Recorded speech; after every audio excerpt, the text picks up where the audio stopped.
La vertu de l'odeur spirituelle réside dans le fait que les croyants, par leurs actes, par leur vie sanctifiée par l'Esprit et leur témoignage, deviennent une bonne odeur de Christ qui se répand dans le monde, offrant une odeur de vie, soit une odeur de mort. La vertu de l'odeur spirituelle peut être aussi parfois une protection. Ce n'est pas tes actes et ta vie et ton témoignage que tu répands une bonne odeur de Christ. Donc en Israël, les bergers qui conduisaient les brebis, ils ont un style de vie. Et ce style de vie est que à chaque instant où ils marchaient, ils arrivent à oindre les animaux. Pourquoi ils oignent les animaux? C'est pour cela que vous allez voir que David était clair dans le psaume 23. Psaume chapitre 23. L'Éternel est mon berger. Je ne manquerai de rien. Il me fait reposer dans de verts pâturages. Il restaure mon âme. Il me conduit dans des sentiers de la justice à cause de son nom. Quand je marche dans la vallée de l'ombre de la mort, je ne crains aucun mal. Car tu es avec moi. Ta roulette et ton bâton me rassurent. Tu dresses devant moi une table en face de mes adversaires. Tu ointules ma tête et ma coupe déborde. Et lui là dégageait une odeur de telle en sorte que quand les brebis s'en vont s'abreuver auprès d'un fleuve, les animaux féroces n'arrivent plus à les mordre ou à les prendre. Et ils reculent. Donc c'est pour cela, l'odeur spirituelle, pour nous les enfants de Dieu qui veulent la vie, c'est la vie pour nous. Mais pour ceux qui se détournent de la vérité, c'est la mort pour eux. La vertu de l'odeur spirituelle, ce n'est pas des actes, des témoignages, ta vie sanctifiée par l'Esprit qui te permet de répandre une bonne odeur autour de toi. Et nous avons vu cette femme-là qui a été attrapée en flagrant délit en adultère. Et elle était accusée. C'est elle qui est revenue maintenant. C'est elle qui est revenue devant Jésus avec un parfum de grand prix. Et elle a répandu le parfum de bonne odeur sur les pieds de Jésus. Et les gens disaient, mais pourquoi ne vendons-nous pas ce parfum pour donner au pauvres? Jésus dit non. Elle a posé une acte prophétique. Elle a embauché qui à mon corps avant ma mort. Et partout l'évangile sera prêché là. L'acte que cette femme a posé sera prêché, sera reconnu. Même après ma mort sur 1000 générations, les enfants qui vont venir là vont entendre cette histoire de cette dame là. Quelle est l'odeur que tu dégages? Il y a certaines familles là, ils ont hérité l'odeur de mort. Et partout ils vont, tout ce qui touche, puisqu'il y a une odeur de mort sur eux, la mort apparaît. Quand il y a l'odeur de vie sur toi, c'est la vie qui apparaît. L'odeur de mort rejette la bénédiction. Quelle est l'odeur spirituelle que tu dégages? Le diable pour te tuer ne vient pas directement te tuer. Il envoie d'abord son odeur. Il y a nous-mêmes, par notre caractère, par nos comportements, nous répandons de mauvaises odeurs autour de nous. Voilà pourquoi je vous dis que la vie chrétienne, c'est une vie d'esprit. Toutes les personnes qui se laissent conduire par le Saint-Esprit, ces personnes-là sont influencées par le Saint-Esprit. Ils posent des actes de vertu. Alors là, ces personnes répandent une bonne odeur. C'est impossible que nous soyons des enfants de Dieu et nous répandons de mauvaises odeurs. C'est pas bon. Il y a des choses que si tu fais, tu vas détruire ta conscience spirituelle. Une femme qui est enceinte ne peut pas demeurer là où il y a mauvaise odeur. Si elle demeure là où il y a une mauvaise odeur, elle finira par asphyxier l'enfant. Elle va mourir avec la grossesse. Tes témoignages de chaque jour là doit devenir une bonne odeur autour de nous. Voilà pourquoi vous allez voir Jésus là.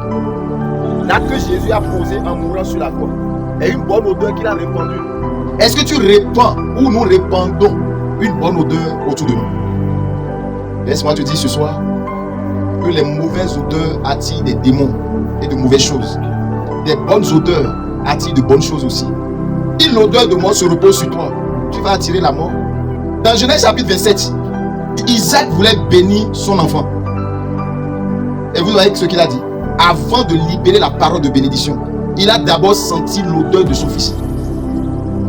Donc tu ne peux jamais recevoir la bénédiction sans que ton odeur ne te dévance. Il y a ces mauvaises odeurs sur nous qui nous empêchent de nous marier des fois. Tu serais là, ah, je suis belle, j'ai tout, mais je n'arrive pas à me marier. Pourquoi? Les hommes qui s'approchent de toi au bout de 2 mois, 3 mois, on ne sait pas ce qui les renvoie. Toi, mais tu ne comprends pas. Tu vois des gens, tu te dis, mais eux là ne méritent même pas rester dans la voiture, mais toi tu es mieux qu'eux, selon toi. Dans le règne de l'esprit, tu dégages pas une bonne odeur. Et si ton odeur est mauvaise, tu vas t'attirer du rejet. Parce que personne n'aime rester là où il y a de mauvaises odeurs. Voilà pourquoi dans le règne de l'esprit, les sorciers, ils travaillent sur notre âme. Ils peuvent mettre l'âme de quelqu'un sur des tas d'ordures. Ils peuvent mettre l'âme de quelqu'un dans les égouts où ça sent mauvais. Ou ils s'arrangent à déposer l'âme de quelqu'un là où les matières fécales sortent. Mais si ton esprit, ton âme, ton corps spirituel reçoit des choses négatives dans le monde physique, tu vas dégager des odeurs qui vont faire que la bénédiction va s'éloigner de toi. Si Isaac n'avait pas senti l'odeur de son fils, il n'allait jamais libérer la parole de bénédiction. Il dit, l'odeur de mon fils est comme l'odeur d'un champ que l'Éternel a béni. Et après, il a commencé par libérer la parole de bénédiction. Les actes que nous posons dans la maison de Dieu déterminent si nous serons bénis ou pas. Parce que les actes que tu poses dégagent des odeurs. Voilà pourquoi le Saint-Esprit en nous amène à marcher selon les vertus du royaume. Celui qui pose un acte d'amour est en train de dégager une bonne odeur. Il y a des gens, quand ils marchent, ils sentent les parfums autour d'eux et ils ne savent pas là où, d'où sortent les parfums. Les démons des eaux se manifestent par le parfum. Quelle est l'odeur que tu dégages? Ou quelle odeur spirituelle as-tu hérité de tes parents? Il y a des actes qu'on pose aujourd'hui. Même après notre mort, ça dégage des mauvaises odeurs sur 1000 générations. Tu veux bénédiction, quelle odeur tu dégages pour avoir bénédiction? Tu veux guérison, quelle est l'odeur que tu dégages pour être guéri? L'odeur dévance toujours ce que tu veux. Vous savez qu'il y a différents types de parfums. Il y a certaines odeurs qui ne durent que 5 minutes. Parce que le sacrifice là, il y a certains sacrifices qui dégagent des odeurs éternelles. Peu importe ce que vous allez faire, c'est indélébile. On ne peut pas effacer cela. C'est ce que Jésus a fait. Il a dégagé un sacrifice de bonne odeur. Dans le livre de Genèse chapitre 8, le verset 21, la Bible dit, après le déluge, Noé a offert des sacrifices à Dieu. Et Dieu a fait quoi? Dieu a senti une odeur agréable monter aux cieux. Et quand Dieu a senti cette odeur agréable, Dieu a résolu dans son cœur de ne plus maudire la terre ni les hommes. Il a refusé de maudire. Je ne frapperai plus ce qui est vivant comme je l'ai fait. Pourquoi? Parce que quelqu'un a fait un sacrifice qui a dégagé une odeur agréable et Dieu a libéré la parole. Vous voyez? Les enfants de Dieu doivent savoir que nos actes que nous posons, la vie que nous menons par l'esprit et les témoignages que nous donnons deviennent des odeurs qui se répandent et montent vers Dieu. Et c'est alors que Dieu maintenant envoie sa parole pour t'élever, pour te guérir. Parce que sans la parole, tu ne peux pas être élevé. Sans la parole, tu ne peux pas restaurer. Parce que la parole crée toute chose. Mais avant que la parole ne soit envoyée, il faut que tu dégages une odeur. Quelle est l'odeur de la foi que tu dégages pour activer la guérison? Nous dégageons tous l'odeur de mort. Je vais aller en détail. La Bible dit que le centenaire romain a vu Jésus. Il dit, Jésus, moi je ne suis pas dit que tu rentres dans ma maison. Dis seulement une seule parole, mon serviteur là sera guéri. Car je sais que si tu envoies la vertu de l'autorité de ta parole là, sans te déplacer là, la parole là va guérir mon serviteur. Jésus a senti une odeur de foi, une odeur de confiance. Il dit non, je n'ai jamais vu de telle foi en Israël. Va, qu'il te soit fait selon ta foi. Et la Bible dit que le centenaire est retourné et ils l'ont dit que son serviteur a été guéri à la même heure où Jésus était en train de déclarer ses paroles. Avant que la parole de bénédiction ne descende sur la vie de quelqu'un, c'est que la personne a dégagé une bonne odeur par ses sacrifices, par son acte, par sa vie de sanctification, par la pratique des vertus de Dieu. Dans le règne de l'esprit là, c'est les odeurs qui parlent. Dieu a dit aux enfants d'Israël, faites un sacrifice sur l'autel afin que l'encens, le parfum puisse monter. Quand je vais sentir une odeur là, je vais vous exaucer. Quand Dieu a senti le sacrifice de Jésus à la croix, il nous a donné la vie éternelle. Il nous a donné la domination. Il nous a donné l'héritage spirituel par le sacrifice de Jésus. Donc, quand tu as un parfum de grand prix, l'odeur demeure sur toi. Right? Donc, l'odeur spirituelle que tu dégages, qui demeure dans le temps, dépend du niveau du sacrifice que tu as. Regardez ce que Marie a fait. C'est l'argent de la prostitution. C'est avec cet argent-là, elle a acheté son parfum à grand prix. Un parfum de nard. Elle a pris ce sacrifice-là. Elle est venue répandre sur le pied de Jésus. Et l'odeur a monté. Et Jésus a parlé. Il dit, pour toujours là, on parlera toujours de toi. 2 Corinthiens, chapitre 2. Il dit, nous sommes en effet, verset 15, pour Dieu la bonne odeur de Christ, parmi ceux qui sont sauvés et parmi ceux qui périssent. Aux uns, une odeur de mort, donnant la mort. Aux autres, une odeur de vie, donnant la vie, et qui est suffisant pour ces choses.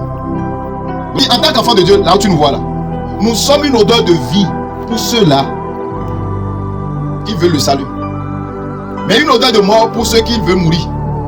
Donc c'est pour cela, quand nous venons à Christ et que Christ nous donne son esprit, son onction, hein, pour les hommes animaux, les méchants, les sorciers, l'odeur de l'onction de Christ sur nous, c'est pour eux là, c'est la mort. Donc, si tu dégages une odeur de sainteté, Satan ne peut pas te toucher. Si tu dégages une odeur de mort, tu auras la mort un peu partout. Ton commerce, si tu prends, c'est la mort. Tout ce que tu vas faire, il n'y aura pas la vie dedans. La Bible dit que tu es l'odeur de Christ. Tu es l'odeur de Christ. Si tu es l'odeur de Christ, quels sont les actes que Christ a posés pour être une bonne odeur? C'est ces mêmes actes que nous aussi nous devons poser. Éphésiens chapitre 5, le verset 2. Il dit, marchez dans la charité à l'exemple de Christ, qui nous a aimés et qui s'est livré lui-même à Dieu pour nous comme une offrande et un sacrifice de bonne odeur. Donc nous devons marcher dans la charité comme Jésus. C'est alors que nous allons répandre une bonne odeur. Les gens qui viennent donner sans la joie, voilà pourquoi nous ne sommes pas bénis. Oh Seigneur, j'ai donné ma dîme. Oh Seigneur, j'ai fait offrande. Avec quel état de cœur que tu donnes? Parce que l'état de cœur va dégager une odeur spirituelle que Dieu ne va pas aimer. Dieu a senti une bonne odeur de sacrifice d'Abel, mais de Caïn non. Vous savez pourquoi? Parce que Caïn, lui là, il a d'abord mangé et été rassasié avant de venir donner à Dieu. Donc Dieu n'a pas, c'est-à-dire son offrande là n'était pas de bonne odeur. Mais pour Abel, là, il a pris tous ses premiers-nés sans rien manger. Il est venu donner à Dieu. Ce sacrifice là, cette offrande a plu à Dieu. Et Dieu a aimé. Donc ça a dégagé une bonne odeur. Donc tout ce que tu fais là, ta façon d'écouter, ta façon de te comporter dans la présence, en dehors de la présence, dégage des odeurs.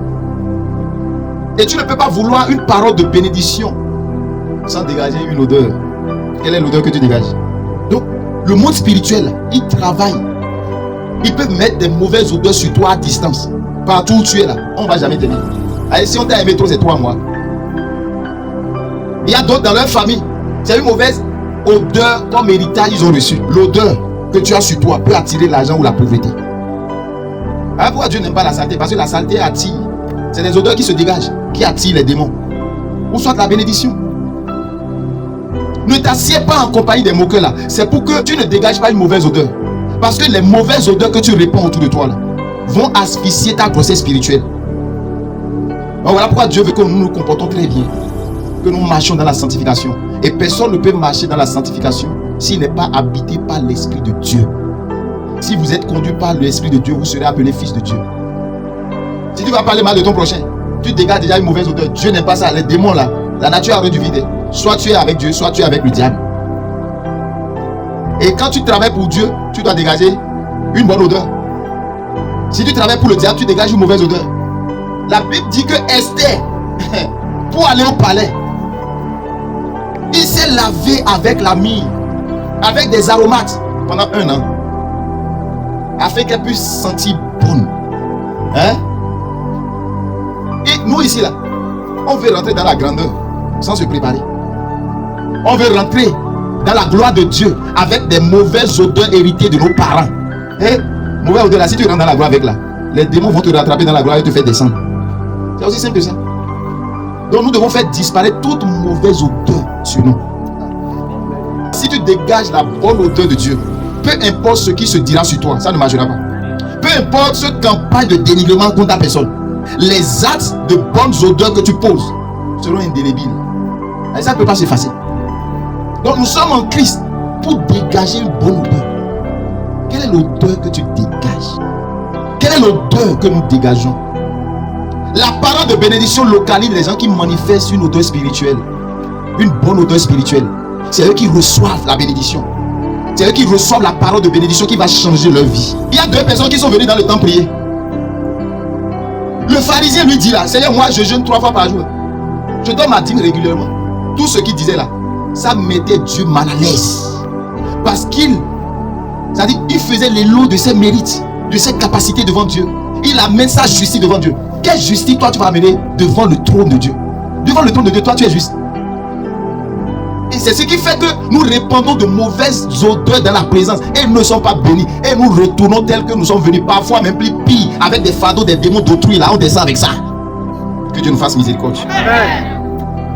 Et le second publicain dit, Seigneur, je n'ai personne. Je n'arrive même pas à jeûner. Aide-moi de cette nature pécheresse. Fais-moi miséricorde. La Bible dit que parmi les deux là, le publicain a dégagé une bonne odeur devant Dieu. Il a été vrai. Il n'a pas été hypocrite comme le pharisien. Et l'église est devenue pharisien avec l'esprit pharisianisme, l'esprit de pharisien. Et tu as tellement l'audace de mentir devant le trône de Dieu, de mentir devant un serviteur de Dieu. Et tu espères quoi? Tu dégages déjà de mauvaises odeurs.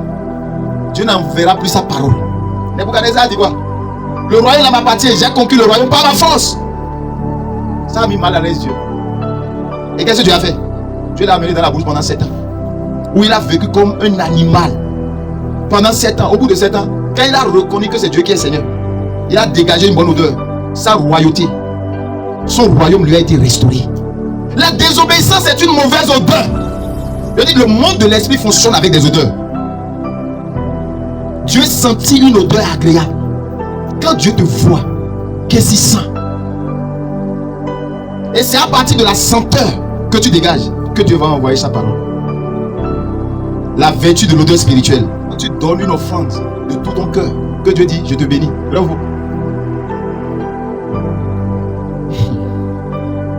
Que le Saint-Esprit nous conduise. Si tu te laisses conduire par le Saint-Esprit, si tu laisses tes actes, tes comportements conduits par le Saint-Esprit, forcément tu vas répandre une bonne odeur autour de toi. Et c'est cette bonne odeur qui va attirer Dieu, qui va attirer la présence de Dieu, qui va attirer la présence des anges pour ta cause. Donc, veille sur ta vie. N'oublie pas la vertu de la grossesse spirituelle que tu portes. Et cette grossesse a besoin d'un environnement qui dégage une bonne odeur pour naître. Hein? Bien aimé. Est-ce que tu révises les actes que tu poses? Ou bien tout ce que toi tu fais est juste? Est-ce que tu te remets en cause? Alléluia. La bonne odeur attire les récompenses. La vie. La mauvaise odeur attire la mort. Actes chapitre 10. Écoutez ceci. Je vais vous montrer quelque chose rapidement.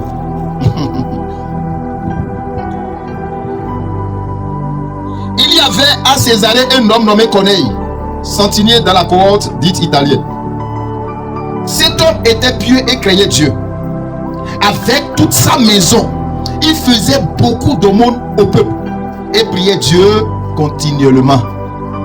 Vers la 9e heure du jour, il vit clairement dans une vision un ange de Dieu entra chez lui et lui dit, Corneille. Les regards fixés sur lui et saisi d'effroi, il répondit, qu'est-ce Seigneur? Et l'ange lui dit, tes prières et tes aumônes sont montées devant Dieu et il s'en est souvenu.